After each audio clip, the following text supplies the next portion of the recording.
जो लोग कुल परंपरा को विनिष्ट करते हैं और इस तरह अवांछित संतानों को जन्म देते हैं, उनके दुष्कर्मों से समस्त प्रकार की सामुदायिक योजनाएं तथा पारिवारिक कल्याण कार्य विनष्ट हो जाते हैं। सनातन धर्म या वर्णाश्रम धर्म द्वारा निर्धारित मानव समाज के चारों वर्णों के लिए सामुदायिक योजनाएं तथा पारिवारिक कल्याण कार्य इसलिए नियोजित है कि मनुष्य चरम मोक्ष प्राप्त कर सके। अतः समाज के अनुत्तरदायी नायकों द्वारा सनातन धर्म परंपरा के विखंडन से उस समाज में अव्यवस्था फैलती है। फलस्वरूप लोग जीवन के उद्देश्य विष्णु को भूल जाते हैं। ऐसे नायक अंधे कहलाते हैं और जो लोग इनका अनुगमन करते हैं वे निश्चय ही कुव्यवस्था की ओर अग्रसर होते हैं। हे प्रजापालक कृष्ण, मैंने गुरु परंपरा से सुना है कि जो लोग कुल धर्म का विनाश करते हैं वे सदैव नरक में वास करते हैं।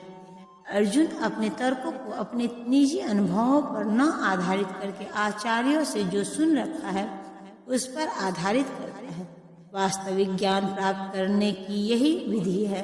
जिस व्यक्ति ने पहले से ज्ञान प्राप्त कर रखा है उस व्यक्ति की सहायता के बिना कोई भी वास्तविक ज्ञान तक नहीं पहुंच सकता। वर्णाश्रम धर्म की एक पद्धति के अनुसार मृत्यु के पूर्व मनुष्य को पाप कर्मों के लिए निश्चित प्रायश्चित करना होता है।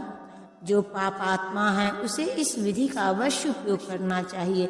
ऐसा किए बिना मनुष्य निश्चित रूप से नरक भेजा जाएगा, जहां उसे अपने पाप कर्मों के लिए कष्टमय जीवन बिताना होगा। ओह, कितने आश्चर्य की बात है कि हम सब जघन्य पाप करने के लिए उद्धृत हो रहे हैं। राज्य सुख भोगने की इच्छा से प्रेरित होकर हम अपने ही संबंधियों को मारने पर तुले हैं। स्वार्थ के वशीभूत होकर मनुष्य अपने सगे भाई, बाप या माँ के वध जैसे पाप कर्मों में प्रवृत्त हो सकता है। विश्व के इतिहास में ऐसे अनेक उदाहरण मिलते हैं, किंतु भगवान का साधु भक्त होने के कारण अर्जुन सदाचार के प्रति जागरूक है, अतः वह ऐसे कार्यों से बचने का प्रयत्न करता है।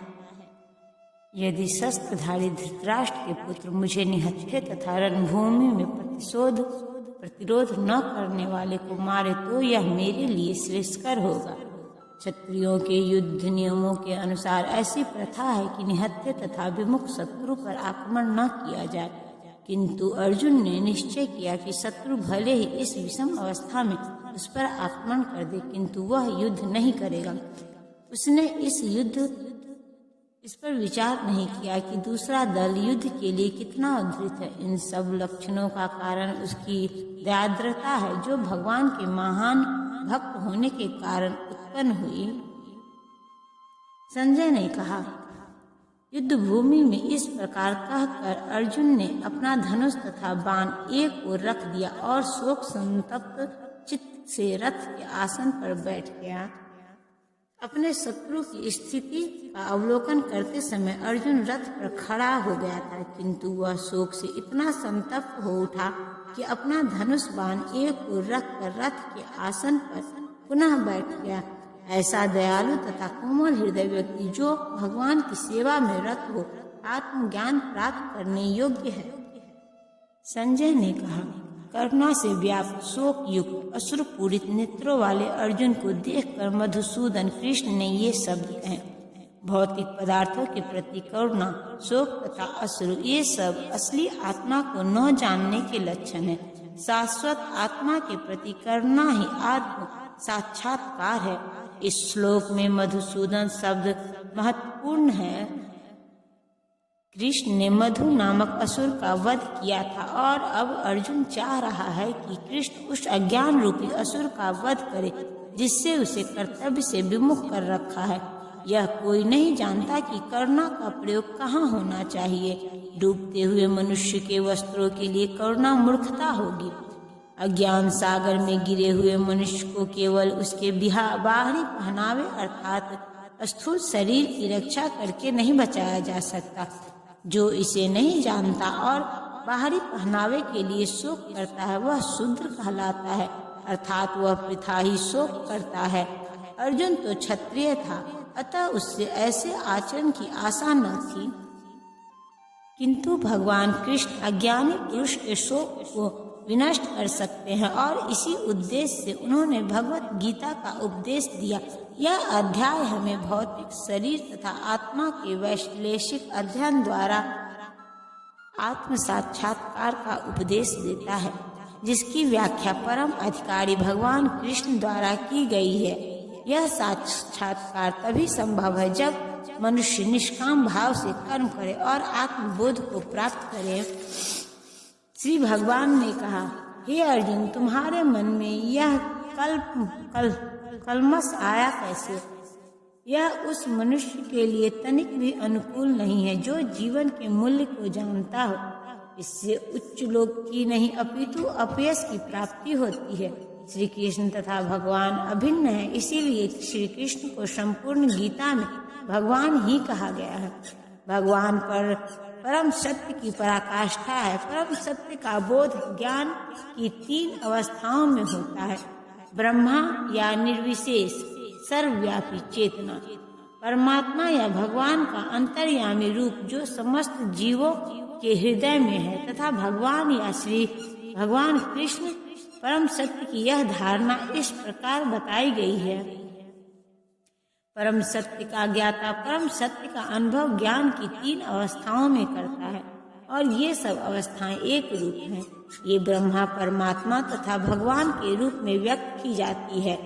इन 3 दिव्य पक्षों को सूर्य के दृष्टांत द्वारा समझाया जा सकता है, क्योंकि उसके भी 3 भिन्न भिन्न पक्ष होते हैं, यथा धूप, सूर्य की सतह तथा सूर्य लोक स्वयं। जो सूर्य के प्रकाश का अध्ययन करता है वह नौसिखिया है। जो सूर्य की सतह को समझता है वह कुछ आगे बढ़ा हुआ होता है, और जो सूर्य लोक में प्रवेश करता है वह उच्चतम ज्ञानी है। जो नौसिखिया सूर्य प्रकाश, उसकी विश्वव्यापी तथा उसकी निर्विशेष प्रकृति के अखंड तेज के ज्ञान से ही संतुष्ट हो जाता है, वह उस व्यक्ति के समान है जो परम सत्य के ब्रह्मा रूप को ही समझा जा सकता है।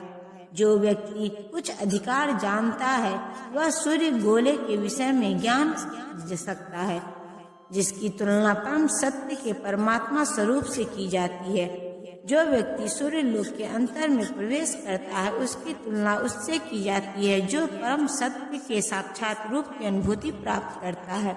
अतः जिन भक्तों ने परम सत्य के भगवान स्वरूप का साक्षात्कार किया है वे सर्वोच्च आध्यात्मवादी हैं। यद्यपि परम सत्य के अध्ययन में रत सारे विद्यार्थी एक ही विषय के अध्ययन में लगे हुए हैं। सूर्य का प्रकाश, सूर्य का गोला तथा सूर्य की भीतरी बातें, इन तीनों को एक दूसरे से विलग नहीं किया जा सकता। फिर भी तीनों अवस्थाओं के अध्येता एक ही श्रेणी के नहीं होते। संस्कृत शब्द भगवान की व्याख्या व्यास देव के पिता पराशर मुनि ने की है। समस्त धन, शक्ति, यश, सौंदर्य, ज्ञान तथा त्याग से युक्त परम पुरुष भगवान कहलाता है। ऐसे व्यक्ति है जो अत्यंत धनी है, अत्यंत शक्तिमान है, अत्यंत सुंदर है और अत्यंत विख्यात विद्वान तथा व्यक्त भी है। किंतु कोई साधिकार यह नहीं कह सकता कि उसके पास सारा धन, शक्ति आदि है। एकमात्र कृष्ण ही ऐसा दावा कर सकते हैं, क्योंकि वे भगवान हैं। ब्रह्मा, शिव या नारायण सहित कोई भी जीव कृष्ण के समान पूर्ण ऐश्वर्यवान नहीं है। अतः ब्रह्म संहिता में स्वयं ब्रह्मा जी का निर्णय है कि श्री कृष्ण स्वयं भगवान है, न तो कोई उनके तुल्य है न उनसे बढ़कर है। वे आदि स्वामी या भगवान है, गोविंद रूप में जाने जाते हैं और समस्त कारणों के परम कारण है।